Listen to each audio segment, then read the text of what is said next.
We have 5 buildings that were hit by the missile. We have one which is the main building and all the other ones surrounding it. A new wave of attacks strike a hospital in central Israel and an inactive nuclear facility in Iran. This as Tehran issues another warning for the U.S. to stay out of this conflict. We're just prepping for the worst case scenario. On the move, hundreds of people in a central Newfoundland town are leaving their homes because of a fast approaching wildfire.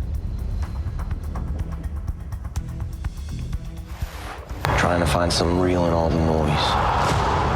From the bear to the boss, we are getting a first look at Jeremy Allen White portraying Bruce Springsteen.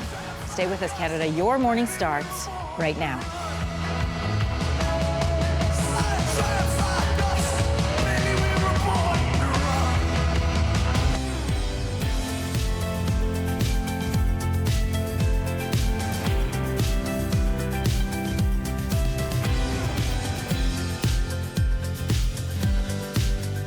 Good morning, Canada. Welcome to Your Morning. I'm Anne-Marie Mediwake. Good morning, everybody. I'm Lindsey Deluce. I'm Kelsey McEwen. Hope your Thursday's off to a good start. Let's jump into news. Another wave of strikes from Iran has caused heavy damage to a hospital in southern Israel.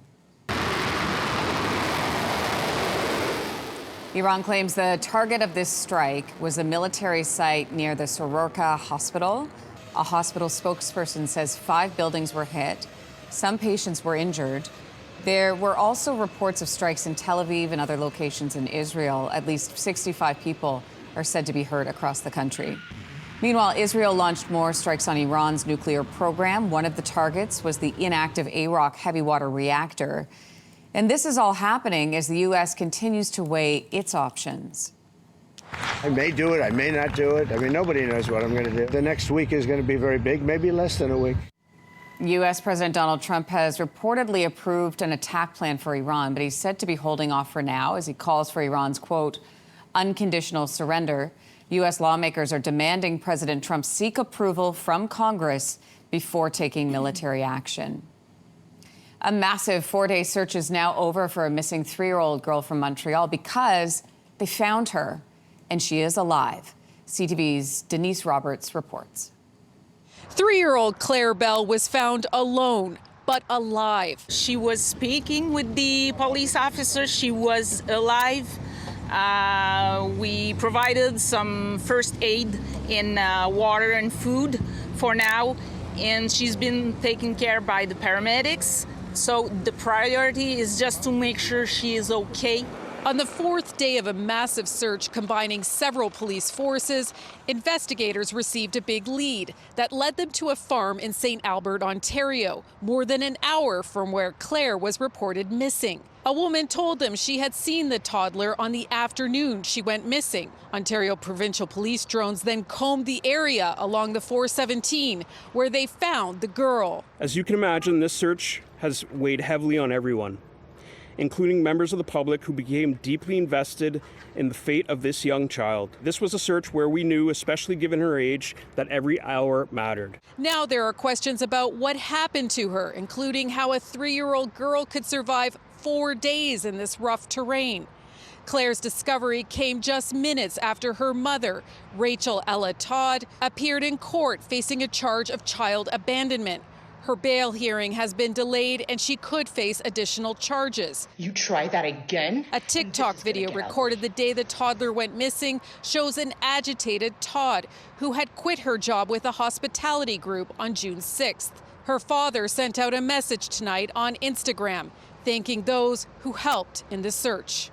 News that Claire was found spread fast, and there's a palpable sense of joy and relief across the province tonight that the search has been called off, an outcome few could have seen coming.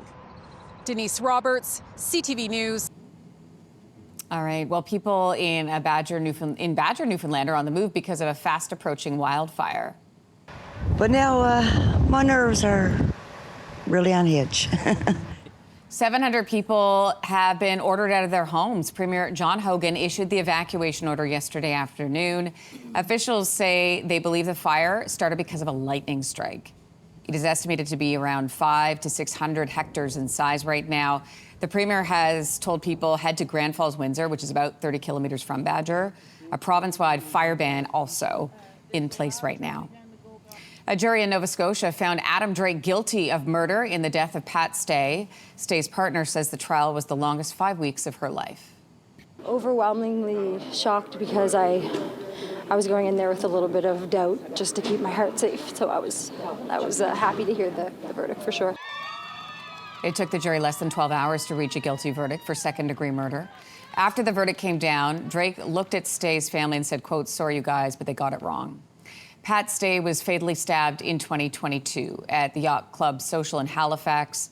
A publication ban was lifted after the jury was released, and it revealed Drake was convicted of first-degree murder for a 2016 homicide in Halifax.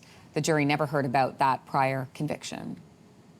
A report from Canada's spy agency says Canada still faces threats of foreign interference from India, and this has raised questions about the decision to renew diplomatic ties.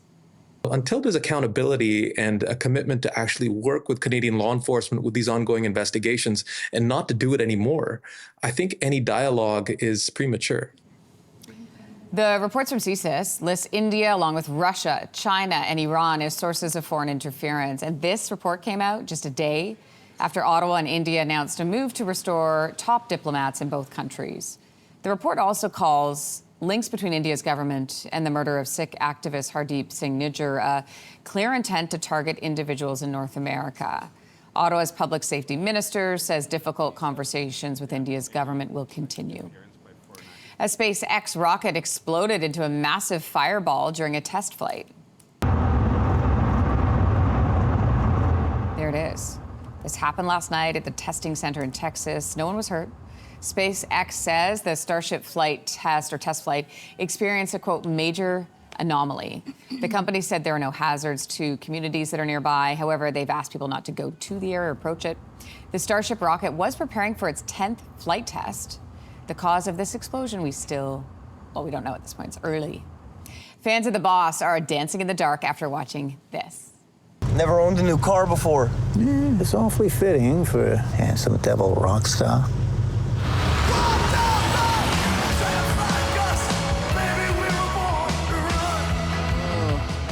Oh, I'm excited for this one. This is the first trailer for the movie Springsteen, Deliver Me From Nowhere. It's based on the book of the same name. Jeremy Allen White is Bruce Springsteen. He's so good.